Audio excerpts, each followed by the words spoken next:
हिमाचल प्रदेश में विधानसभा चुनाव में महिलाओं की ताकत से भाजपा एक बार फिर से सत्ता पर काबिज होगी और अब की बार विधानसभा चुनाव में महिलाओं की संख्या भी बढ़ेगी।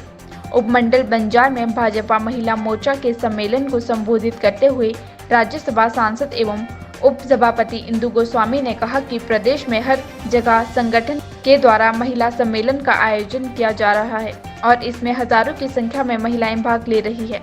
महिलाओं की बढ़ रही संख्या से इस बात का पता चलता है कि भाजपा सरकार की नीतियों से महिलाएं संतुष्ट है और महिलाओं की भागीदारी से प्रदेश में भाजपा एक बार फिर से अपने अभियान को पूरा करेगी। इंदु गोस्वामी ने कहा कि चुनाव के चलते कांग्रेस के नेता भी गांव-गांव का दौरा कर रहे हैं और महिलाओं को बरगलाने की कोशिश कर रहे हैं, लेकिन प्रदेश की जनता इस बात को समझ गई है कि पूरे देश में अब कांग्रेस खत्म होने की कगार पर पहुंच गई है और हिमाचल में भी कांग्रेस के बड़े नेता भाजपा में शामिल हो रहे हैं। इंदु गोस्वामी ने कहा कि भारतीय जनता पार्टी में आगे और ये जो संख्या है वो बढ़ने वाली है। कुछ समय में आपको पता लगेगा कि बहुत सारे दिग्गज कांग्रेस के भारतीय जनता पार्टी में ज्वाइन करने वाले हैं। कुछ दिनों में आपके सामने पिक्चर आ जाएगी और मुझे लगता है कि कांग्रेस तो आपको हालत पता ही लगी है। एक तरफ राहुल गांधी जी तो भारत जोड़ो यात्रा पे चले हैं, लेकिन कांग्रेस को तो जोड़ नहीं पाए।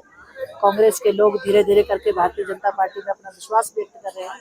तो आप आने वाले समय में भारतीय जनता पार्टी की प्रदेश में चुनावों में कितनी जो महत्वपूर्ण स्थिति होगी, मुझे लगता है कि ऐसी स्थिति देख के कांग्रेस का ये हालत देख के तो मुझे लगता है कि हम लोग मैक्सिमम विधानसभा क्षेत्रों में भारतीय जनता पार्टी की जीत होगी और कमल का फूल खिलेगा। राहुल गांधी वो गहलोत जी को 4 दिन से आपने जो उथल पुथल देखी राजस्थान में, कोई भारतीय जनता पार्टी ने थोड़ी ना की, वो कांग्रेस के अंदर की ही बात हो गई।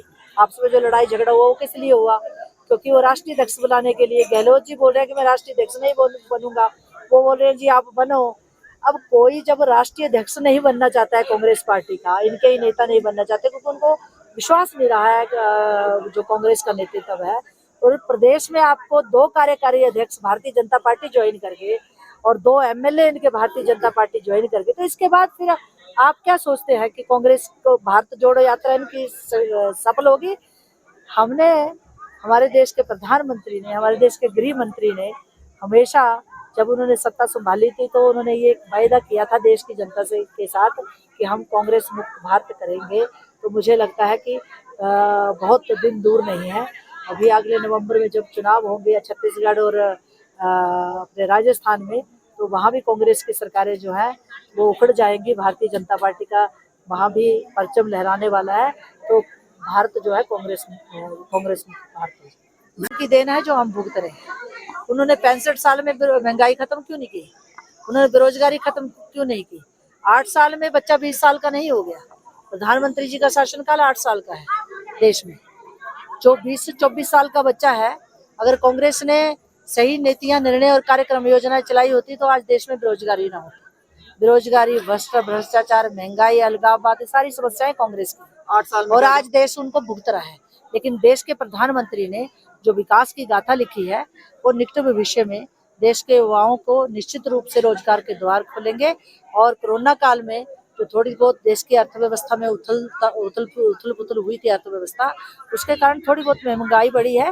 मुझे पूरा विश्वास है देश के प्रधानमंत्री ने, आपने देखा कि इस कैबिनेट मीटिंग में इसमें चिंतन हुआ है। जब देश के प्रधानमंत्री जी ने अभी केंद्रीय कैबिनेट की बैठक हुई हमारी, तो कैबिनेट मीटिंग हुई, उसमें निर्णय लिए गए और निश्चित रूप से अर्थव्यवस्था कोरोना के बाद अब पटरी पे आ रही है और महंगाई से भी हम जो है मुक्ति पा लेंगे।